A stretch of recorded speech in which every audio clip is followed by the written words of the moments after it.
Good morning, everyone. So, today we'll start with the gas chromatography instrumentation part. So, previously we have discussed some basic principal part and everything related to gas chromatography. Now, already you have studied this little in your TYBSc. So, schematic diagram as I have shown you. So, this is carrier gas reservoir, pressure regulator, sample injection port, column, detector, amplifier and recorder. So as you have that means something related to gas chromatography, I'll tell you first. As we know, gas chromatography is nothing but the solid chromatography in which solid or liquid support, solid or liquid held on a inert solid support is a stationary phase and gas is a mobile phase. Gas chromatography is of two types, gas solid chromatography and gas liquid chromatography, depending on the stationary phase. Always gas is a mobile phase and it's a carrier, it is known as a carrier gas. In GSC, the separation is based on the differential adsorption of solute, while in GLC, the separation is based on the differential distribution of the solute between two phases. Now what happens, GSC has a limited applications.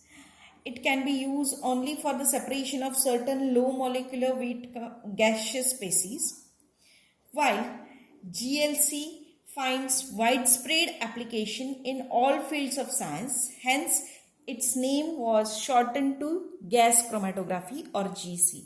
So, whatever we are going to study GC is related to GLC. It is similar to that of your GSC also, but mainly we are focusing on the gas liquid chromatography. So this is schematic diagram. Now in reference book and everywhere you will get different schematic diagrams. You can refer that if you feel that are easy.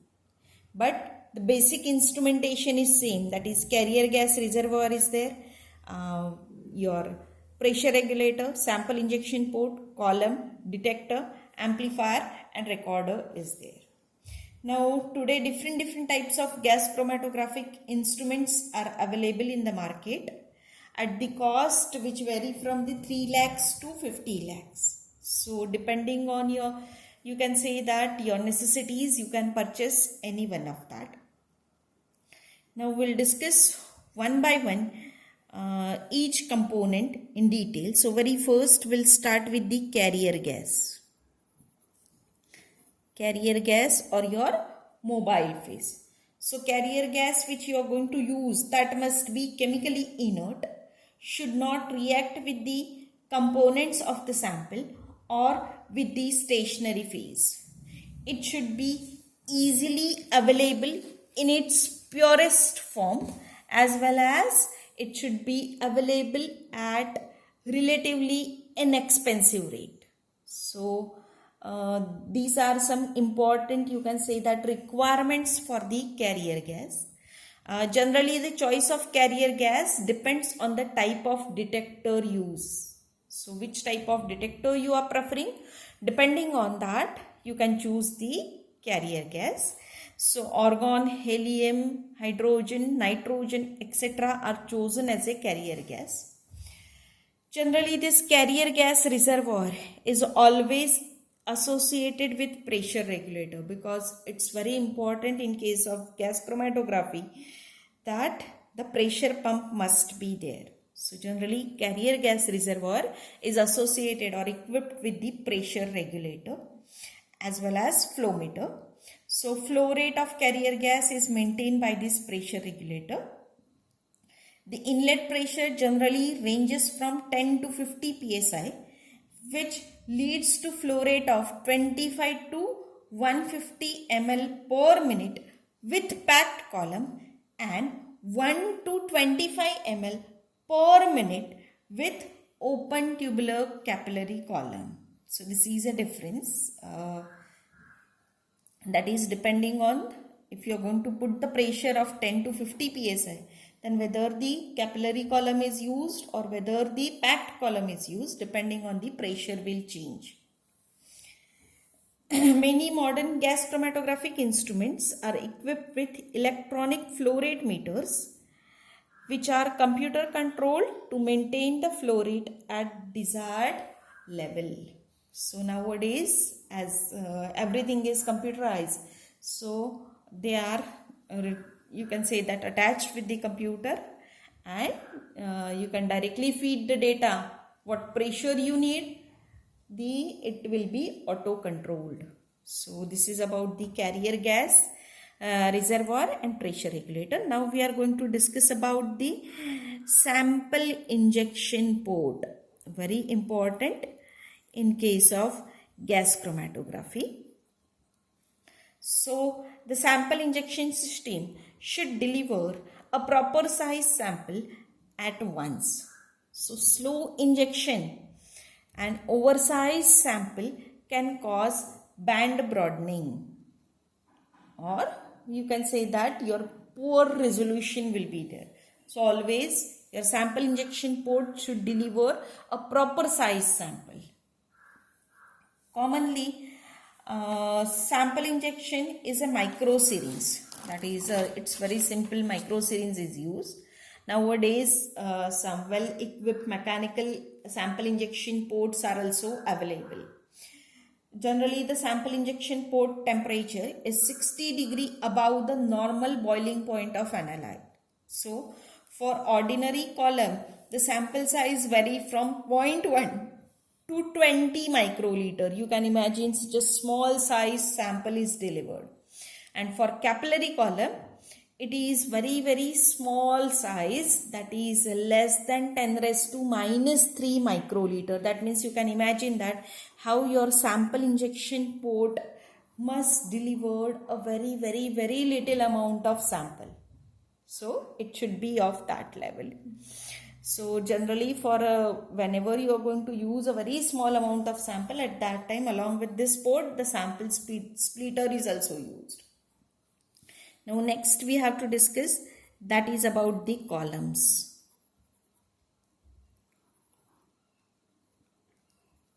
So columns are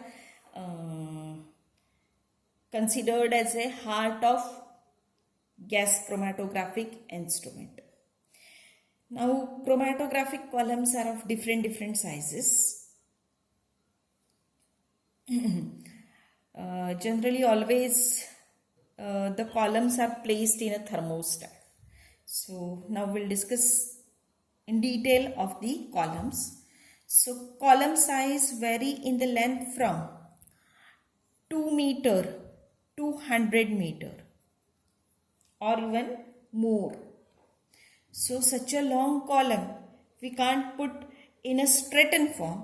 So generally in case of gas chromatography, the columns are present in the coiled form. As well as these columns are always fitted in a thermostat.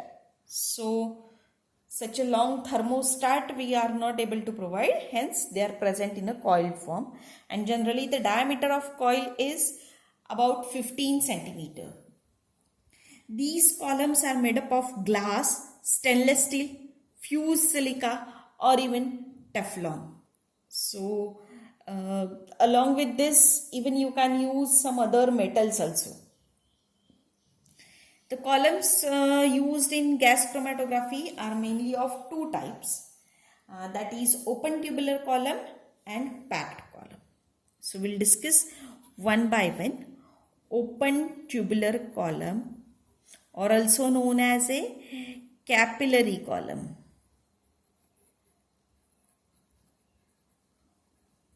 Open tubular or capillary column. Now what is meant by this open tubular column, that I will tell you. These are the columns in which bore of the column is coated with very thin uniform film of liquid. So as we are discussing about GC or gas liquid chromatography. So directly there is, suppose this is a column, then it is directly coated with a very thin film of liquid. The thickness of liquid film is about 0.1 micrometer. Now these columns are developed in 1950s having more than 3 lakhs plate. But these columns have some disadvantages. That disadvantages are they have small capacities. They are very delicate column. There are some problems, mechanical problems related to the sample introduction and connection of column with the detector. Now all this these difficulties are coating the column, then about reproducibility. So all these difficulties are overcome in 1970s, and nowadays these are the most widely used column, that is open tubular or capillary column. The length of this open tubular or capillary column varies from 10 to 100 meter, and the diameter of bore is 0.1 to 0.75 millimeter. So you can imagine such a very small tube-like, capillary tube-like column is there. Now these open tubular columns are of two basic types, that is wall coated open tubular column, so which is abbreviated as wall coated, WCOT, wall coated open tubular column. Second type is support coated open tubular column, SCOT, support coated open tubular column. Now wall coated open tubular column, inner surface of column is coated with the stationary phase, that is liquid, generally liquid, as we are discussing GLC. In support coated open tubular column, the inner surface of column is lined with the thin film of support material such as diatomaceous earth. So this is your wall coated open tubular column. This is column wall and directly liquid film is supported on it. While in case of support coated, what is there? This is your wall of the column. It is supported with, or it is lined with the some solid support, and on which a thin film of liquid is there. So this is the difference between wall coated and support coated open tubular column. Now this support coated open tubular column, as some support is there, so surface area of it is increased and it is able to hold several times as much as stationary phase as that of wall coated. So it is able to hold more amount of stationary phase as compared to the wall coated. So the support coated open tubular column has a more sample capacity, and efficiency of support coated open tubular column is less than wall coated, but it is significantly greater than the packed column. So packed column we are going to discuss later on.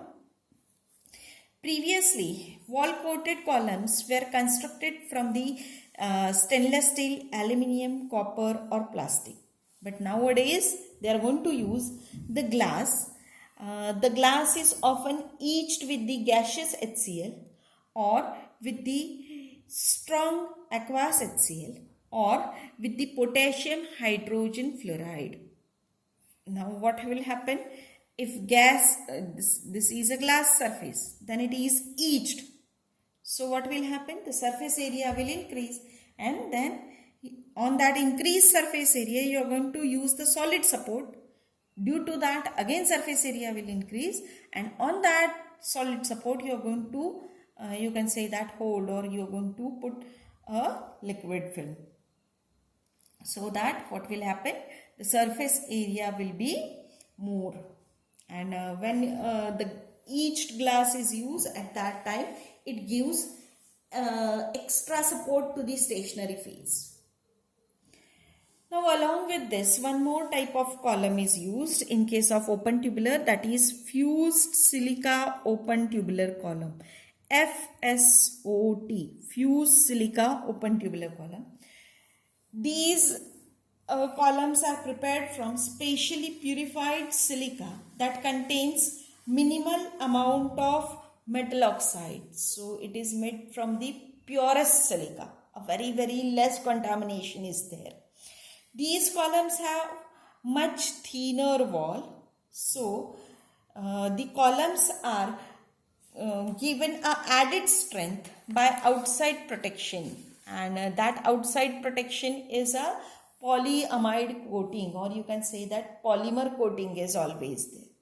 So due to this, these columns, that is fused silica open tubular columns, are flexible and can be easily bent into coils. Now, fused silica open tubular columns are available commercially and offer several important advantages such as physical strength, much lower reactivity towards the sample components, and it gives extra flexibility.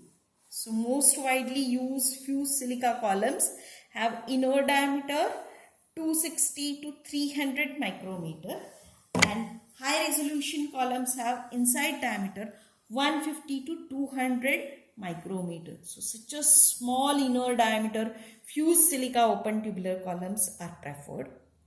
Now we'll discuss about the packed column. That is, columns are mainly divided into open tubular and packed column.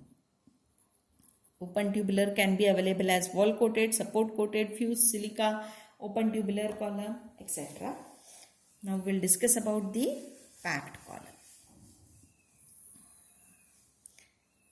So as name indicates, packed columns are packed, densely packed with uniform, finely divided packing materials, or a solid support which is coated with the thin layer of stationary liquid phase.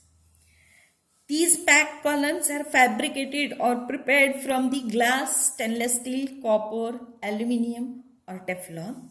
They have a length of 2 to 20 meters and inner diameter is 2 to 4 mm. So as compared to open tubular column, they are much more, you can say that, wider. Now these tubes are densely packed with the uniform finely divided packing materials. Now to fit in a thermostat, the tubes are coiled, and as previous one, the coil diameter is near about 15 centimeter. Now important one is the solid support or solid material which is used in packed column. Okay. So solid support material which is used in packed column is very important. So solid support holds a liquid stationary phase and it provides a very large surface area. So ideal support consists of a small uniform spherical particles with good mechanical strength and specific area of at least 1 meter square per gram. In addition to this, the material should be inert at elevated temperature and be uniformly weighted by the liquid phase. So most widely used solid support material for the packed column is diatomaceous earth. Along with this diatomaceous earth, silica, then specially highly purified silica gel, crystalline silica gel, kieselguhr, etc. is also used as a solid support material. The efficiency of chromatographic column increases rapidly with the decreasing diameter of packing. So usually a particle size of 60 to 100 mesh, that is 150 to 260 micrometer diameter are preferred. Now along with this solid support material, some you can say that extra you can say that solid material, extra bonded cross-linked solid support material is used. So bonded cross-link stationary phase provides long-lasting stationary phase that can be rinsed with the solvent when get contaminated. So this solid support, if it is bonded cross-linked, then you can use it as a you can say that solid support in a packed column. So what is a speciality of it? That it can be rinsed with the solvent when get contaminated. It is a long lasting, as well as bonding involves attaching of monomer layer of stationary phase to the silica support surface of the column by chemical reaction. So in cross-linking, column is coated with the polymer. When it is heated, a reaction between methyl group in a polymer chain is initiated by the free radical mechanism. So polymer columns are then cross-linked through carbon-carbon bonds. Cross-linking can also be initiated by exposing the coated columns to gamma radiation. So in this way, we can use the packed column. So that's all for today's lecture. In next lecture, we'll discuss about the detectors. Thank you.